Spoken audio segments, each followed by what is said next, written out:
So the second piece of big news today on Transformer Tuesday, this one comes courtesy of comicbook.com, where they did an interview with Transformers Hasbro designer Evan Brooks. And Evan did a little talk about the stuff that they're doing, the hype that's going towards Rise of the Beast, the shout outs to Beast Wars. And then there was a whole bunch of reveals that they got exclusively on comicbook.com. So we're going to talk about them today. A lot of really cool stuff here. All of them Dinobot related in different shapes or forms. So let's do that, shall we? So we got two more core classes that were shown to us, continuing the Dinobot Combiner team into Volcanicus through that core class price point. We got to see Dinobot Swoop, which we knew was coming, but the big one was knowing who that next member was going to be of the Dinobots. Were they going to go with Slash? Were they going to go with maybe even Paddles? But they went with the IDW Extra Dinobot member of Scarr, and we kind of knew about this through the listings that we saw throughout the various months, kind of leaning in that direction that Scarr was going to be the next character.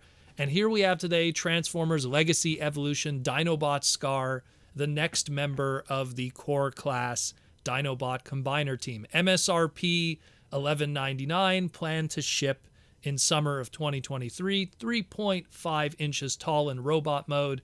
He transforms into an Ankylosaurus in 9 steps or less. Comes with a blaster that kind of makes his Ankylosaurus tail weapon there in the back, but it also kind of looks a little bit like the fist of a Combiner, but I'll get into that in a moment. Again, he was based off of the IDW character back in the day, so it's pretty cool to get a figural version of him finally. Quite a chunky figure, but again, these core classes, they have to be a combiner with the limited budget that they have and still do the transformation of a robot mode and an alt mode. Pretty tough stuff. But it also has to do with a little bit of what these guys are going to be later on, which I'll get into in a moment when we finish with the next one. Which is Dinobot Swoop, also $11.99 MSRP, planned to ship in summer of 2023, transforms into a pterodactyl, 3.5 inches tall, and his two little guns make little missile launchers under his wings, kind of homaging like the original toy that the missile launchers went on the wings. Interesting to note that the stock photos show the guns in black that also make the missile launchers, but the CG mock-ups show them in white, so they kind of disappear in the CG mock-up with the coloring of the background. So just to make a note of that, those guns do make the missile launchers, and they should be black. And interesting with those guns, if you look at them carefully, they also look like they make fists for maybe something a lot bigger. Now here's the thing. I've talked about this before. I did a whole segment about it, about my Dino King theory. And this continues that Dino King theory. Scarr and Swoop are going to make the left and right hand, respectively, of this combiner.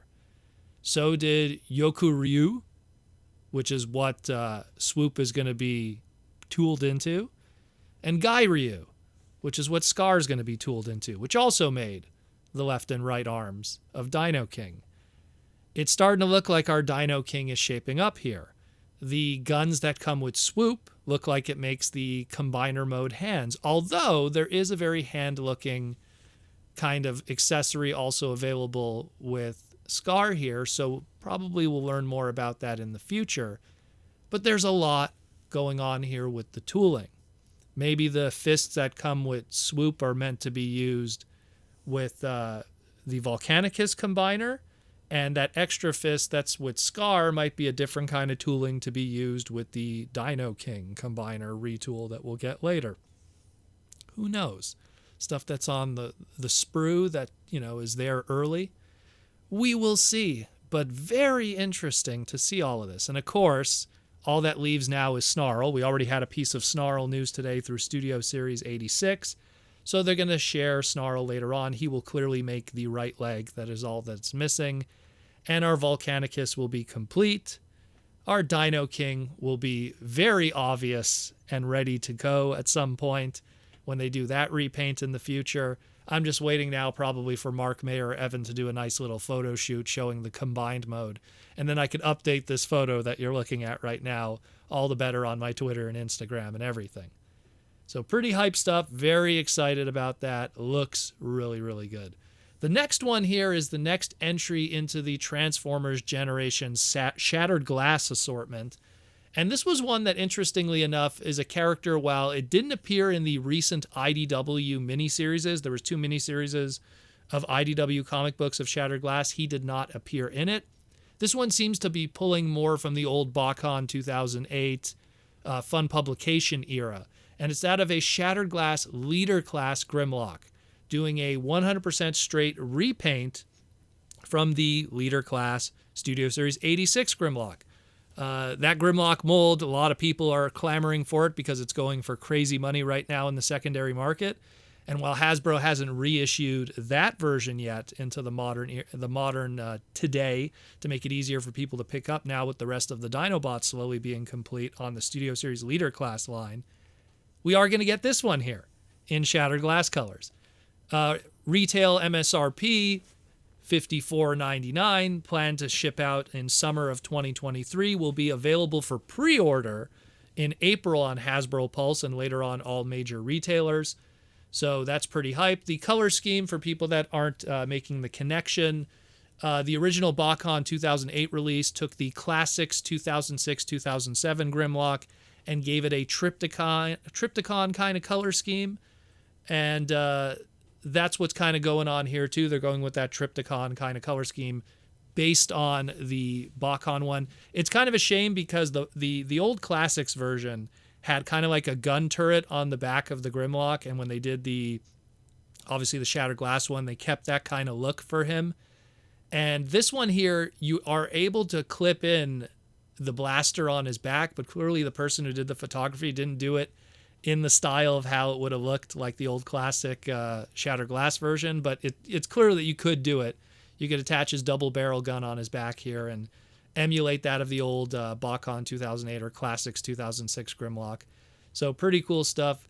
I mean, it's a straight up repaint, so there's no real surprises or new tooling here, but it is cool to be getting yet again another addition to the Shattered Glass stuff. Even his bio suggests that this is more in tune with that of the Fun Publication Bakon era, less so what IDW did, mentioning how he was created in a Decepticon lab. Grimlock was deactivated due to his violent tendencies and was stolen by the Autobots and quickly became their most powerful warrior. So pretty cool stuff. Let me know what you think about this guy, because it's going to give people an opportunity to get that Grimlock mold again in some shape or form, even if it's not the original colors.